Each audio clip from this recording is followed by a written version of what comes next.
Bonjour à tous, c'est Mazewind pour l'avant-poste et on se retrouve aujourd'hui pour une vidéo où on va faire une tier list des différentes combats de patrouille de l'Imperium.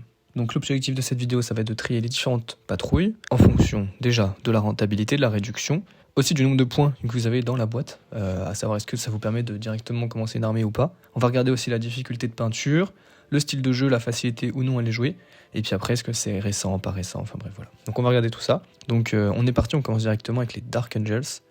Bon, j'ai déjà fait un short dessus, vous savez ce que j'en pense. Effectivement, on m'a rappelé qu'en plus vous avez des planches de décalcomanie, donc si vous voulez jouer cette faction, ça peut être intéressant. Et les figurines dedans, il n'y a aucune figurine qui est intéressante vraiment pour les Dark Angels, spécifique à la faction, donc c'est pas vraiment intéressant. Donc ça part directement en damnation. Ok, ensuite on a les Space Wolves.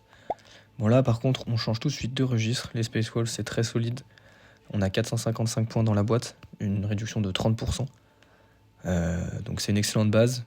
C'est une armée qui est super sympa à jouer, qui a assez tendance en ce moment. Et puis c'est facile à peindre, c'est du Space Marines. C'est top, ça part en tier A. Maintenant, on a la combat de patrouille Space Marine.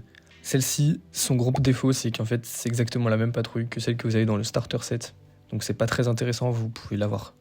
En fait, vous achetez le starter set, c'est moins cher, vous avez les mêmes figurines dedans, plus des tyrannides, plus du papier, des petits dés, des choses comme ça.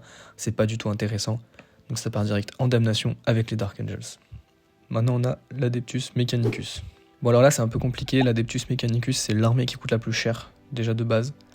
Et ça se ressent dans la boîte, on a que 285 points, donc c'est assez maigre.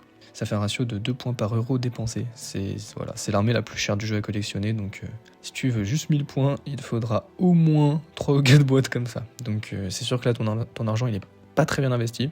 Par contre, c'est une armée qui est exceptionnelle, que moi j'aime beaucoup, donc c'est pour ça que je la mets en C tiers. Bon, l'Adeptus Custodes. C'est le tier S indiscutable. En fait, c'est facile, vous avez 735 points dans la boîte. C'est littéralement un braquage. Comparé à l'Adeptus Mechanicus, c'est le meilleur ratio du marché. Ça te donne une demi-armée presque, c'est jouable immédiatement. C'est pas du tout difficile à jouer, c'est marrant, ça tape fort.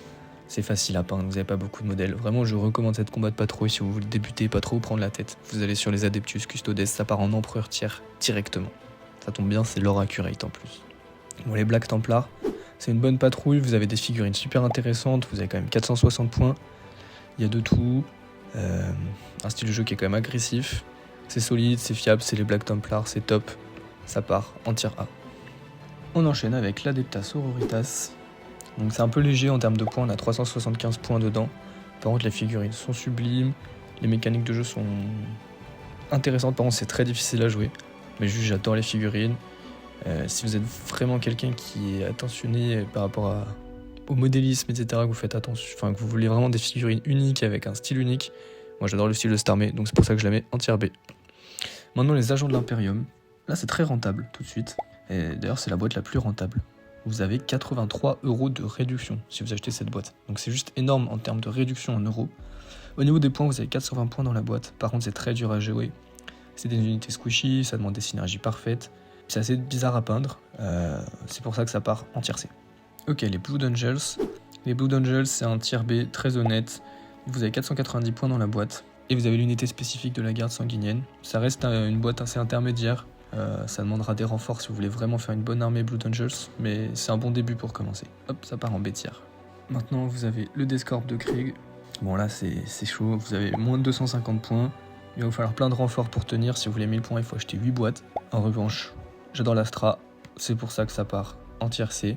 Ça sera la même d'ailleurs pour l'autre boîte de la garde impériale. On les met en tier C également. Et il nous reste les Grey Knights. En termes de points, c'est méga rentable. En plus, vous avez un Dreadnought qui est super cool. En revanche, les figurines commencent à être datées. Ça va être un petit peu compliqué de garder cette armée, sachant qu'ils vont sûrement se faire remplacer. Donc je vous conseille pas d'acheter cette boîte. Malgré tout, si vraiment vous avez un kiff sur les Grey Knights, bah allez-y. Ça partira en C tier.